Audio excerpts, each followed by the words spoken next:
Now to a special 3 News report at 6, the debate over health protocols. At times it's civil, and others nothing short of offensive to many, with even some lawmakers comparing policies to Nazi occupation in Germany. And this is not only causing Holocaust survivors to speak out, but community leaders to warn this type of rhetoric can be dangerous. Maureen Kyle has more. 80 years ago, over 6 million Jews were killed in Europe by Nazi soldiers. Millions more were murdered just for helping or being associated with them. And there are those among us, like Roman Frayman in Beachwood, who remember it vividly. I was 3 years old living in Sosnowiec. That's where all the Jews then were rounded up and we were taken to a ghetto, and it was called Shrodula. And people say, well, how do you remember this stuff? Well, when there's something that's traumatic, and when you're a child, you just never forget. And there are those whose lives have passed, like Betty Gold, who I spoke to back in 2013. She remembered hiding from the Nazis in a false wall with her family and neighbors. And the family who had that little girl, the baby, about 1.5 years, I think, suddenly started to cry. She was screaming her head off. And suddenly the mother had made a horrific decision. She suffocated her baby. These are gut-wrenching first-hand accounts from people who actually lived through it. But now there's a trend of people who claim to know what it's like. They are calling me entitled. They're making fun of my skin color. They don't see me as a human. And so that is the epitome of a scapegoat, just like they did that to the Jews in Germany. People like Jenna Ryan, now in jail for her part in the January 6th attack on the Capitol. Or Ohio Representative Warren Davidson, tweeting that vaccine mandates are like those of Nazi Germany.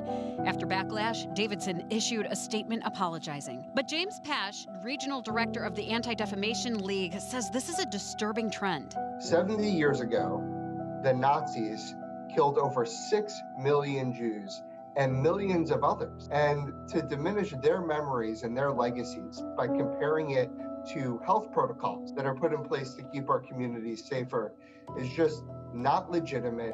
It needs to stop. And from our elected officials who have a responsibility to lead with their words and their actions, those elected officials need to do better.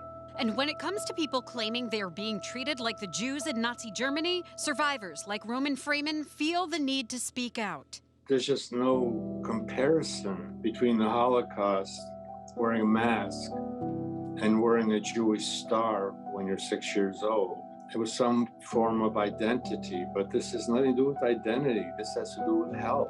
There is no comparison between that and needing to get a vaccine to eat at a fancy restaurant or to attend a sporting event. If we want to have policy debates on CDC guidance, on what constitutes being fully vaccinated, we could have those policy debates. Both Pash and Frayman told us these incidents put into sharp perspective the need for better Holocaust education. We have to be very careful at a time when anti-Semitism is reaching a high watermark, that we remember our history and that we certainly don't downplay it or undermine it, because all of that contributes to a rise of what we're seeing. I can't believe that I would survive the Holocaust and I would come to the land of the free. I've been here since 1949, and some of the stuff is happening all over again.